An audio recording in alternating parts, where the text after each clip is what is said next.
Good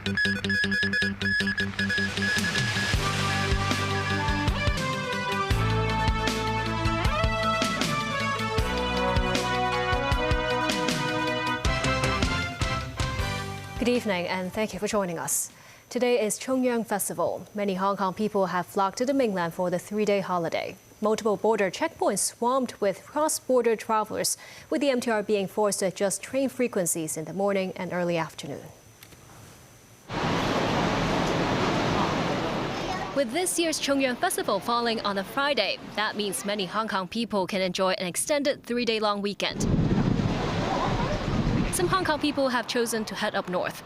At the Tuen Mun Town Centre bus station, long queues for buses heading towards the Shenzhen Bay port. Citybus sent more staff to maintain order.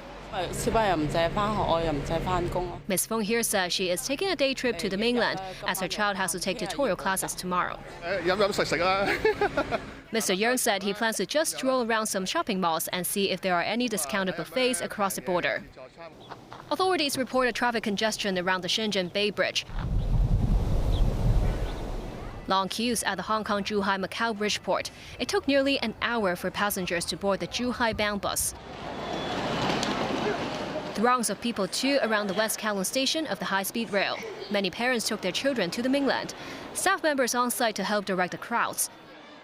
Even longer lines around the waiting hall. Mr. Ho said he is bringing his students to Nan Ao Island in Shantou, Guangdong. And there were way more people than he imagined. Mr. Yip meanwhile noted how the border crossing seemed as busy as the New Year travel rush. A tourism sector representative said at least 800 tour groups set out from Hong Kong today.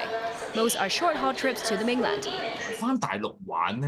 Timothy Choi, executive director of the Hong Kong Tourism Association, said travel to the mainland has become part of Hong Kong people's habits. He noted with the autumn weather now, many choose to visit Chaoshan in Guangdong, which consists of the cities of Chaozhou, Jieyang, and Shantou. Some also can visit hot springs in Chonghua. He added traveling to nearby mainland cities is much more cost-effective. Many people observed the tradition of Chongyang Festival by tomb sweeping. Cemeteries across the city today were full of residents who were paying their respects to their ancestors. Mo Sing-ai reports. On Friday morning, residents arrived at Pok Fu Hill in Sha Tin with their family members to perform tomb sweeping. Many brought offerings and joss paper, to which Cape Collison Chinese Permanent Cemetery in Taiwan. These escalators, which were built last year, became a handy traveling option. Some residents said the price of the offering had increased compared to previous years. A little bit. By how much would you say? By how much? Maybe $20 or $13. In the past year, I would go after this because to avoid so many people. Chicken, rice, some tax. This boy who visited the cemetery with his dad said the weather was pleasant for tomb sweeping. It's not raining, so it is good. Some police officers are stationed in the area to facilitate the flow of people. Meanwhile, the Fire Services Department and Civil Aid Service patrolled at different tomb sweeping hotspots to remind the public to act responsibly so as to prevent hill fires. Mo Sing-ai, TVB News. The government held a ceremony at the Memorial Garden of the City Hall in Central to pay tribute to those who sacrificed their lives to protect the city during the Second World War.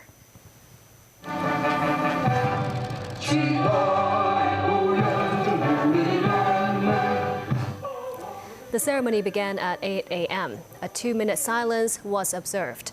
In attendance was Chief Executive John Lee, representatives from Beijing's offices in Hong Kong, the judiciary, former Chief Executive Donald Tsang, President of the Legislative Council Andrew Leung, Convener of the Executive Council Regina Ip, and representatives of the Hong Kong Independent Battalion of the Dongjiang or East River Column also laid wreaths. John Lee posted on social media saying that the heroes who died in the war should be remembered, with important lessons learned from history to cherish the hard-won peace. It's understood Chief Executive John Lee's policy address to be unveiled next week may include a pilot scheme for student accommodation. It aims to expedite the finding of land and the approval of applications for the construction of student dormitories. Last year's policy address proposed to develop Hong Kong into an international tertiary education hub, doubling the number of non-local student places in the 8 UGC-funded universities. But some mainland students at the University of Hong Kong had to fork out monthly rents of $15,000 for accommodation. Surveyors estimated a shortage of more than 9,200 dorm places in Hong Kong this academic year.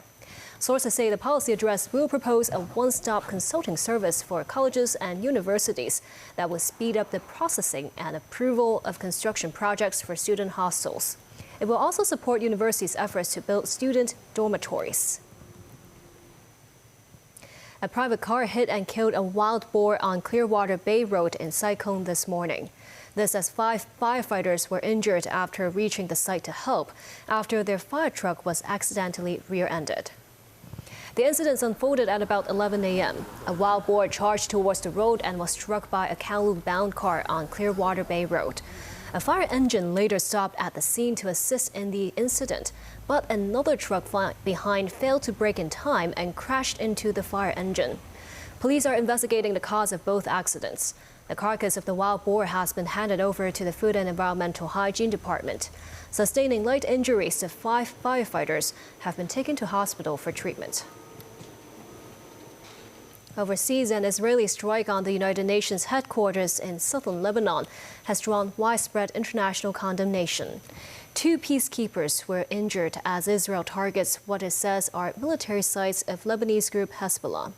Hezbollah also continued to fire rockets into Israel. Meanwhile, Israel launched its deadliest raid on the Lebanese capital, Beirut, so far, with at least 22 reported dead. Nasvi Karim with more. Smoke rises from a building in Lebanon's Nakura region. This is the headquarters of the United Nations Peacekeeping Force, UNIFIL, which came under Israeli attack. 2 Indonesian peacekeepers were injured and sent to hospital, the UN said, adding that its headquarters and nearby positions have been repeatedly hit by Israel. 2 peacekeepers were wounded when earlier today a UN post, OP-14, in UNIFIL's headquarters in Nakura was hit by tank fire. Close by, also early this morning, IDF soldiers fired on the UN position. Israel's envoy to the United Nations, Danny Danon, put the blame on Lebanese group Hezbollah, which has been trading fire with Israel across their border since October 7, 2023 attacks on Israel by Palestinian group Hamas. And this council was warned. On September 20, I stood before you and urged you to act before it was too late. I told you, and I quote, "When the time comes, do not look to us for blame in protecting our people. Now is your time to speak up and act before we have to. Your silence has forced our hand." Several countries, including Italy, France, Spain and Jordan, denounced the attacks on the UN base. Italy's Defense Minister Guido Crosetto, at a press conference in Rome, said the violations could be considered a war crime. Meanwhile, in the Lebanese capital Beirut, dozens were killed and many more wounded after Israeli strikes on 2 central neighborhoods. Witnesses said the first strike hit the lower half of an apartment building and the second collapsed an entire structure, engulfing it in flames. In Gaza, at least 27 people were killed in an Israeli strike on a school sheltering the displaced. At least 1 child and 7 women lost their lives. The Israeli military had launched a large-scale air and ground operation against Hamas in northern Gaza earlier this week. Nazvi Karim, TVB News.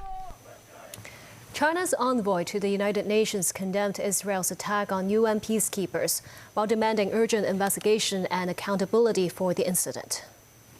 In New York, China's permanent representative to the UN, Fu Cheng, voiced grave concern at a Security Council briefing.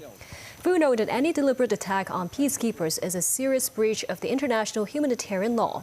Such behavior must be put to an end, he said, calling for a ceasefire and diplomatic solution to the conflict. He said Israel should stop violating Lebanon's sovereignty. Israeli authorities said they maintain routine communication with UNIFIL and recommended the force to relocate north to avoid danger as fighting intensifies.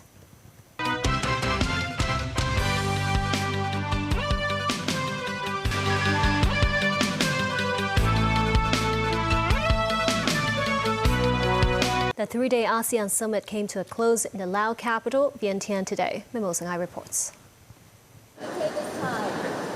On the final day of the Asean Summit, U.S. Secretary of State Antony Blinken joined the conference. Blinken was asked about his comments on Premier Li Qiang's speech about Asia on Thursday. The U.S. top diplomat said America will continue to work with ASEAN countries.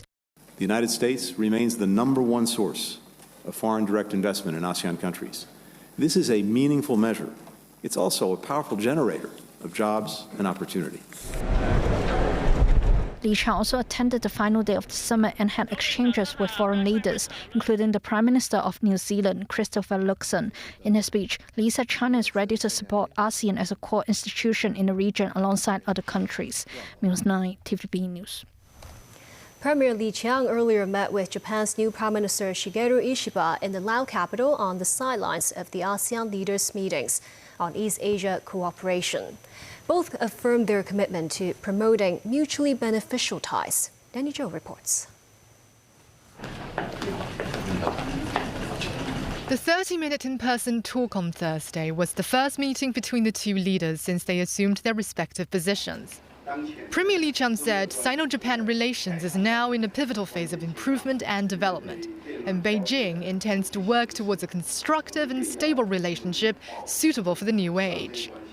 Calling for the countries to jointly safeguard the global free trade system, Li noted scientific innovation, the digital economy and green development are among the fields that China seeks more cooperation. The two vowed to strengthen high-level exchanges and intensify communication at all levels. Ishiba stressed the two countries have the potential for cooperation and that Japan has no intention of decoupling or severing industrial and supply chains with China. He added the Japanese side is willing to resolve pending issues through consultation, and its position on the Taiwan issue remains unchanged. Meanwhile, Ishiba, who had called for a sort of Asian version of the NATO alliance, raised concerns of the situation in the East China Sea and increasing Chinese presence in areas surrounding Japan. Ishiba was also looking to early resumption of Chinese seafood imports in China after Beijing lifted the blanket ban. He also asked for a thorough investigation into the fatal stabbing that killed a Japanese boy in Shenzhen last month. Danny Zhou, TVB News. And that's the news. Thank you for watching.